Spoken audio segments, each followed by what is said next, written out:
NIM 0801201061. Saya dari kelompok 5 dan saya akan membahas bab 2, yaitu tentang sejarah turunnya Al-Quran. A. Pengertian Al-Quran. Secara etimologi, Al-Quran berasal dari bahasa Arab, dari akar kata qira'ah yang artinya membaca. Al-Quran adalah bentuk masdar yang diartikan izim, naful yaitu makruh, berarti yang dibaca. B. Hakikat Al-Quran. Terdapat perbedaan pendapat ulama mengenai hakikat Al-Quran. Apakah kalam Allah tersebut azali, makhluk atau bukan makhluk, dan qadim? Perbedaan itu sebagai berikut. 1. Pendapat jumhur ulama Sunni, termasuk Imam Mazhab. Mereka berpendapat Al-Quran merupakan kalam Allah yang azali, bukan makhluk yang bersifat qadim. Jumhur ulama berpendapat bahwa Al-Quran adalah kalam Allah yang eksis bersama zatnya, berada di luar alam nyata, bukan makhluk dan tidak memerlukan tempat. Hakikat Al-Quran bersifat qadim. Bentuk dan lafal dalam mushaf adalah simbol akan keberadaan sifat kalam Allah, dan sifat kalam itu adalah qadim, sebagaimana qadimnya Allah. Baharunya Al-Quran hanya terletak pada aspek lafal-lafal yang dicetak dalam mushaf, yang diucapkan dan didengar. Aspek ini bersifat tidak qadim. 2.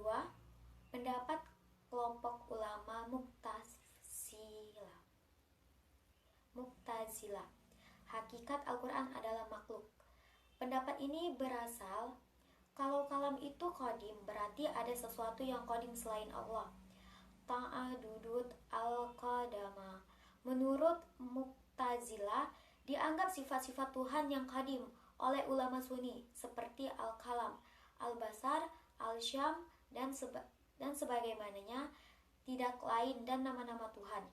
Pendapat ini dibantah oleh Asy'ari dengan mengatakan bahwa jika Al-Quran diciptakan, hal ini pasti bertentangan dengan Quran Syura Al-Naqs ayat 40.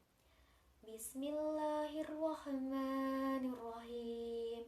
Innama qauluna lisyai'in iza aradnahu an naqula lahu kun fayakun.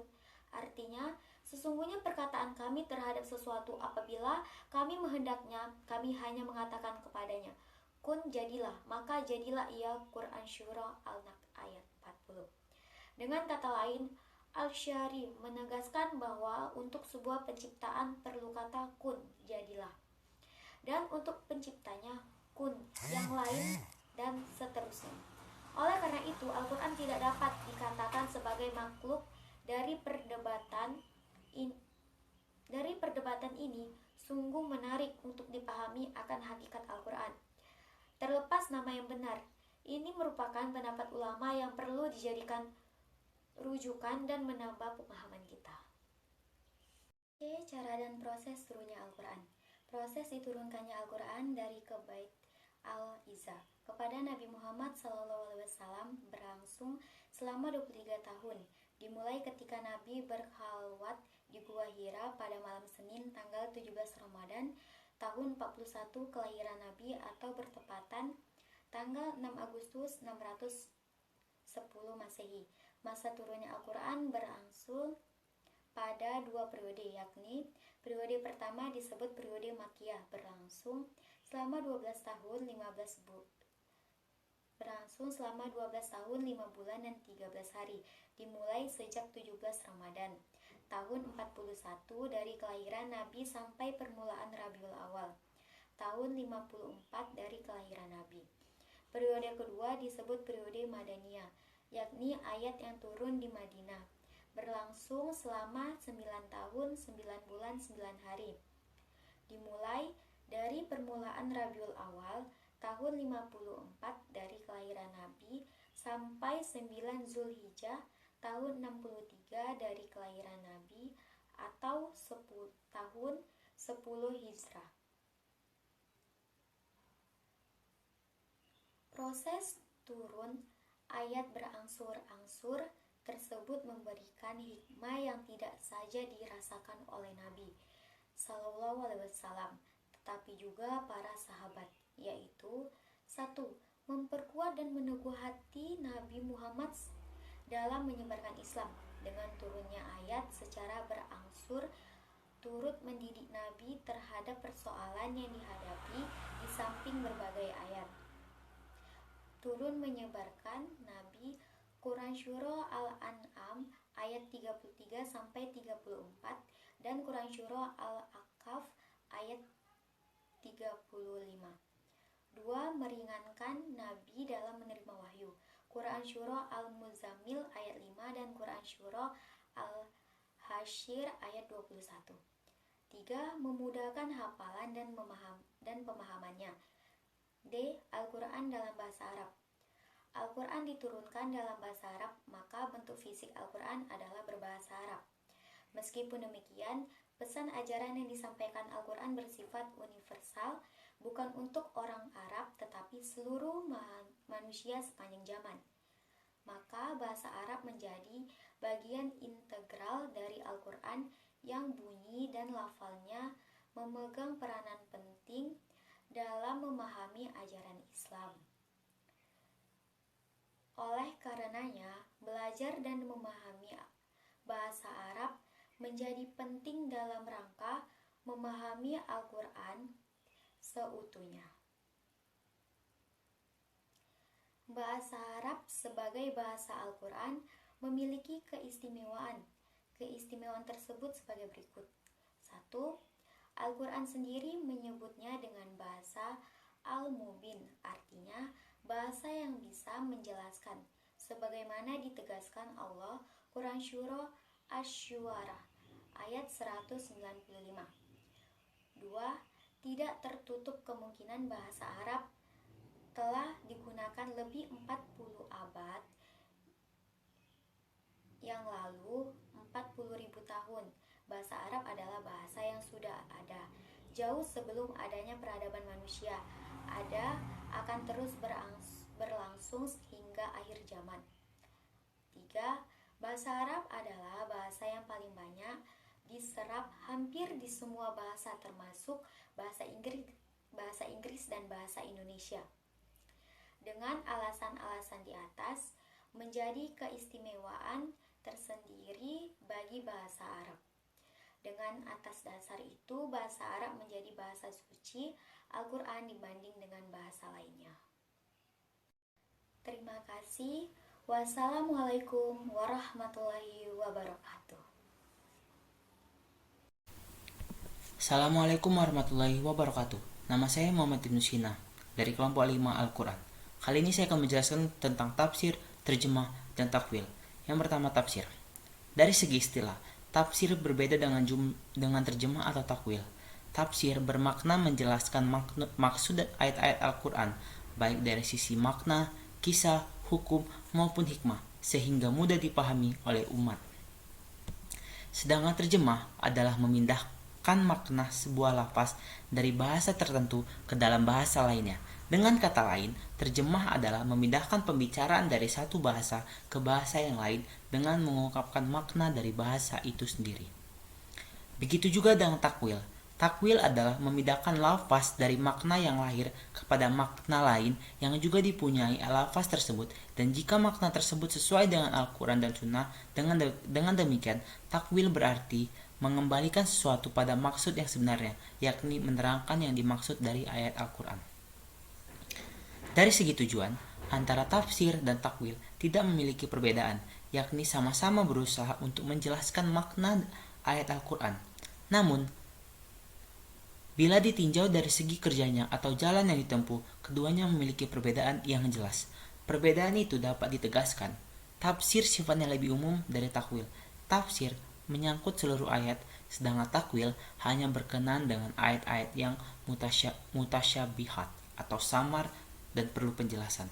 Selain itu, tafsir menerangkan makna-makna ayat dengan pendekatan riwayat, sedangkan takwil dengan pendekatan dirayat. Tafsir menerangkan makna ayat yang terambil dari bentuk ibarat tersurat, sedangkan takwil dari yang tersirat atau isyarat-isyarat. Sekian penjelasan saya tentang tafsir, terjemah, dan takwil. Saya mohon maaf atas segala kekurangan dan kesalahan. Saya akhiri. Assalamualaikum warahmatullahi wabarakatuh. Bismillahirrahmanirrahim. Assalamualaikum warahmatullahi wabarakatuh. Perkenalkan, nama saya Mutiara Yusuf. Saya dari kelas C dan saya kelompok 5 Al-Quran. Di sini saya akan menjelaskan pengertian dari munasabah. Yang pertama, pengertian munasabah, baru yang kedua pembagian munasabah, dan yang ketiga urgensi munasabah. Yang pertama saya akan menjelaskan itu pengertian munasabah. Pengertian munasabah menurut epidemiologi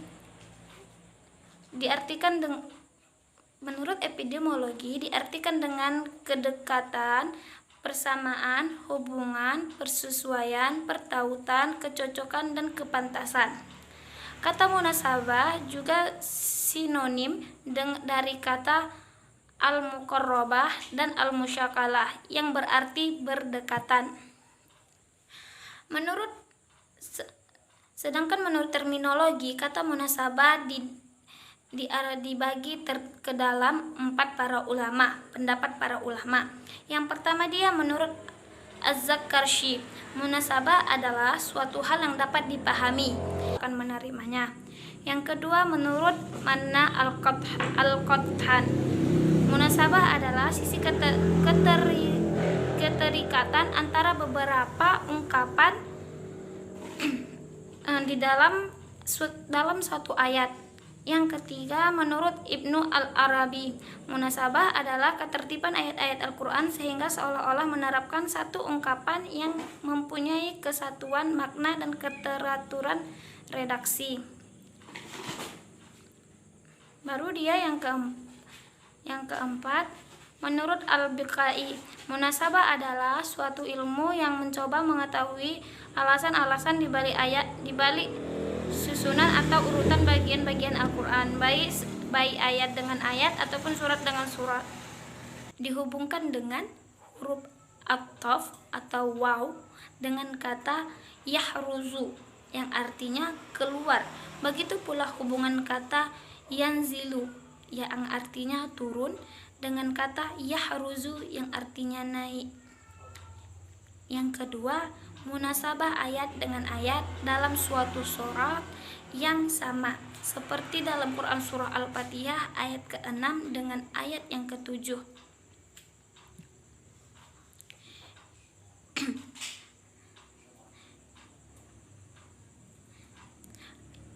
Bismillahirrahmanirrahim.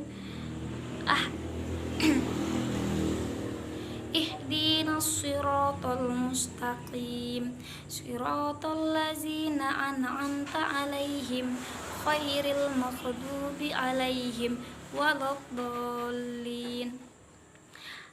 Ayat ke-6 bermunasabah dengan ayat ke-7 karena ayat sesungguhnya penjelas ayat ke-6. Ketika diminta tunjukilah jalan yang lurus, maka dijawab oleh ayat ke-7 adalah jalan orang-orang yang telah engkau beri nikmat. Yang ketiga, munasabah ayat dengan ayat pada surat yang berbeda, seperti yang berhubungan dalam Quran surah Al-Fatihah ayat ke-6 dengan Quran surah Al-Baqarah ayat ke-2. Bismillahirrahmanirrahim. Ihdinas siratal mustaqim. Zalikal kitabu la raiba fihi hudal lil muttaqin. Terdapat hubungan Quran surah Al-Fatihah ayat ke-6 dengan Quran surah Al-Baqarah ayat ke-7. Fungsi Quran surah Al-Baqarah ayat ke-7 menjelaskan bahwa jalan yang lurus dan yang benar yang mereka minta ada Quran surah Al-Fatihah dan ada dalam kitab Al-Quran. Zalikal kitab. Yang keempat, munasabah ayat pada akhir surah dalam awal surah berikutnya. Contohnya dapat kita temukan munasabah Quran surah Al-Waqiah ayat ke-96 dengan permulaan Quran surah Al-Hadid ayat pertama, yaitu Bismillahirrahmanirrahim. Fasabbih bismi rabbikal ladzi Bismillahirrahmanirrahim. Fasabbih bismi rabbikal azim. Sabbahalillahi ma fis samawati wal ard wa huwal azizul hakim. Munasabah kedua ayat tersebut adanya hubungan dimulai dengan kata tasbih di awal Quran surah Al-Waqiah ayat 96 dengan Quran surah Al-Hadid dengan menggunakan kata tasbih. Dan yang kelima, munasabah nama surat dengan isi kandungan munasabah ini dengan isi kandungannya. Munasabah ini ditemukan dalam Quran surah Al-Baqarah ayat ke-67 sampai dengan ke-71 yang artinya nama surat tersebut tidak terlepas menjadi tema penjelasan Al-Quran terhadap kata Baqarah atau sapi betina. Assalamualaikum warahmatullahi wabarakatuh. Saya Mahfiratul Marbun dari kelompok 4 Al-Quran. Saya akan mempresentasikan bab 4 mengenai asbab al-nuzul. Pengertian asbab al-nuzul itu sendiri merupakan gabungan kata yang berasal dari kata asbab dan al-nuzul. Kata asbab adalah jamak dari kata sabab yang diartikan sebagai alasan atau sebab, sedangkan al-nuzul memiliki arti turun. Asbab al-nuzul berarti pengetahuan tentang sebab-sebab diturunkannya suatu ayat. Secara terminologi, asbab al-nuzul diartikan oleh ulama dengan makna yang sama. Menurut Al-Katab, asbab al-nuzul adalah peristiwa yang menyebabkan turunnya Al-Quran berkaitan dengan waktu peristiwa itu terjadi, baik berupa satu kejadian atau berupa pertanyaan yang diajukan kepada Nabi. Pengertian yang sama juga dikemukakan oleh Al-Zarqani yang mengartikan bahwa asbab al-nuzul adalah suatu kejadian serta hubungan turunnya ayat Al-Quran yang berfungsi sebagai penjelas hukum pada saat peristiwa itu terjadi. Adapun faktor-faktor terjadinya asbab al-nuzul ialah yang pertama, karena peristiwa yang terjadi disebabkan kasus pertengkaran, kesalahan serius dan cita ataupun keinginan. Kesalahan serius dan cita ataupun keinginan. Kasus pertengkaran ini terlihat dalam Quran surah Al-Imran ayat 100 yang berbunyi Bismillahirrahmanirrahim. Ya ayyuhallazina amanu in tu'i'u fariqam minallazina utul kitab yaruddukum ba'da imanikum kafirin, yang artinya, hai orang-orang yang beriman, jika kamu mengikuti sebahagian dari orang-orang yang diberi Alkitab, niscaya mereka akan mengembalikan kamu menjadi orang kafir sesudah kamu beriman. Adapun faktor yang kedua yaitu menjawab pertanyaan yang muncul yang ditujukan kepada Nabi, baik dari umat Islam itu sendiri maupun kelompok kafir. Pertanyaan-pertanyaan tersebut ada yang terkait dengan masa lalu, masa yang sedang berlangsung, dan masa yang akan datang. Contoh masa lalu dapat dilihat dalam Quran surah Al-Kahfi ayat 83 yang berbunyi Bismillahirrahmanirrahim. Wa yas'alunaka an zil qarnain qul sa'altu 'alaikum minhu dzikra, yang artinya mereka akan bertanya kepada kamu Muhammad tentang Zulkarnain. Katakanlah, aku akan bacakan kepadamu cerita tentangnya. Adapun cara untuk mengetahui asbab al-nuzul ialah pertama, melalui riwayat yang disandarkan kepada Nabi Muhammad SAW, tetapi tidak semua riwayat disandarkan kepadanya dapat dipegang. Riwayat yang dapat dipegang adalah riwayat yang memenuhi syarat-syarat tertentu sebagaimana ditetapkan oleh ahli hadis. Yang kedua, secara khusus dari riwayat asbab al-nuzul ialah riwayat dari orang yang terlibat dalam mengalami peristiwa yang diriwayatkannya atau pada saat wahyu yang diturunkan. Riwayat yang berasal dari para tabi'in yang tidak berujuk kepada Rasulullah Shallallahu Alaihi Wasallam dan para sahabatnya dianggap lemah. Karena itu, seseorang tidak dapat begitu saja menerima pendapat seorang penulis atau seorang seperti itu bahwa suatu ayat diturunkan dalam keadaan tertentu. Adapun yang ketiga, yaitu membutuhkan kemampuan tertentu berupa pengetahuan tentang siapa yang meriwayatkan peristiwa tersebut dan apakah ia sungguh menyaksikan dan siapa menyampaikan hingga kepada kita. Yang terakhir adalah kaidah mengetahui asbabun nuzul yang ayat. Di antaranya, yang pertama, membantu dalam memahami ayat dan menghilangkan keraguan tentangnya. Al-Wahidi dalam kitab Asbabun Nuzul berkata, menafsirkan ayat tanpa bertitik tolak dari sejarah dan penjelasan turunnya tidaklah mungkin. Ibnu Daqiq Al-Lid berkata, mengetahui Asbabun Nuzul adalah cara yang tepat untuk memahami Al-Quran. Ibnu Taimiyah berkomentar, ilmu Asbabun Nuzul akan membantu dalam memahami ayat karena ilmu tentang sebab akan menimbulkan ilmu tentang akibat.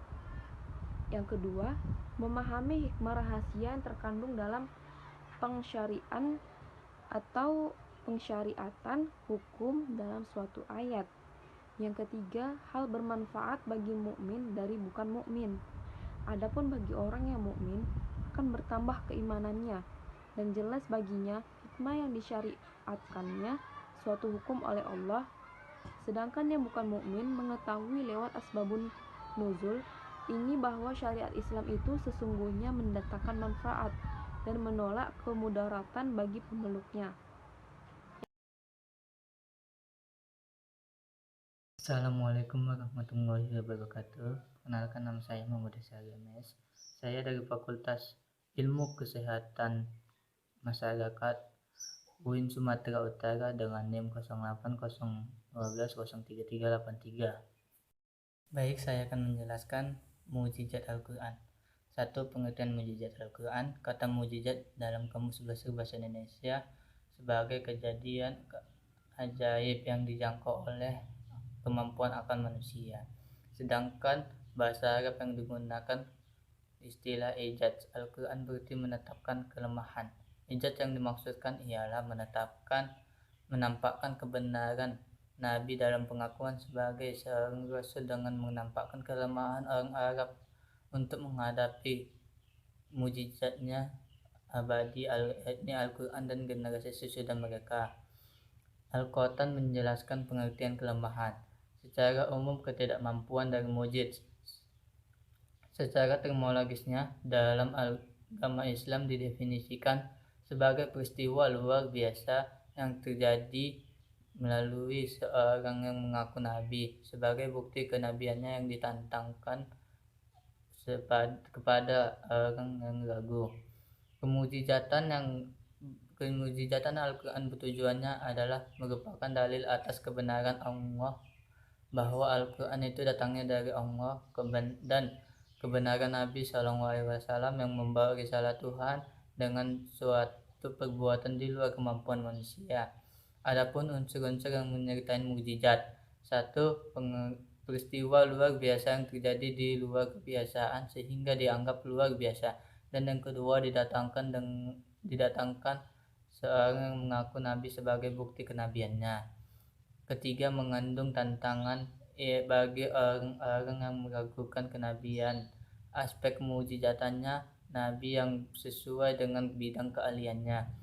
Dan yang keempat, tantangan nabi tidak tertandingin. Yang kedua, pembagian mukjizat Al-Quran.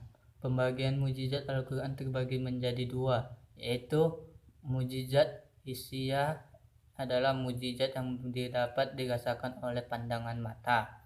Sedangkan mukjizat akiliyah adalah mukjizat yang dapat dirasakan melalui pandangan hati. 3. Aspek-aspek mukjizat. Para ulama menjelaskan terdapat beberapa aspek yang membuat Al-Quran menjadi mukjizat. Yang pertama, mukjizat keindahan dan ketelitian redaksi Al-Quran.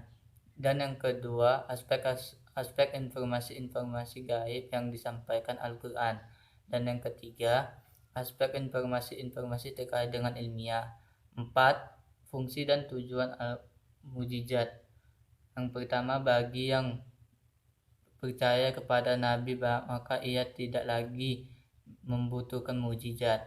Mujizat yang dilihat atau dialami hanya berfungsi untuk memperkuat keimanan dan menambah keimanan.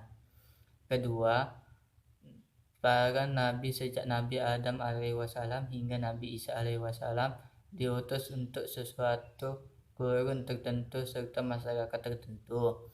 Tantangan mereka kemukakan sebagai mujizat pasti tidak dapat dilakukan umatnya. 4. Syarat-syarat mujizat. Yang pertama, mujizat harus berupa yang tidak disanggupi selain Allah sekalian alam. Yang kedua, tidak sesuai dengan kebiasaan dan berlawanan dengan hukum alam. Yang ketiga, mujizat harus berupa hal yang dijadikan saksi oleh seorang yang mengaku membawa risalah ilahi sebagai bukti kebenaran pengakuan risalahnya.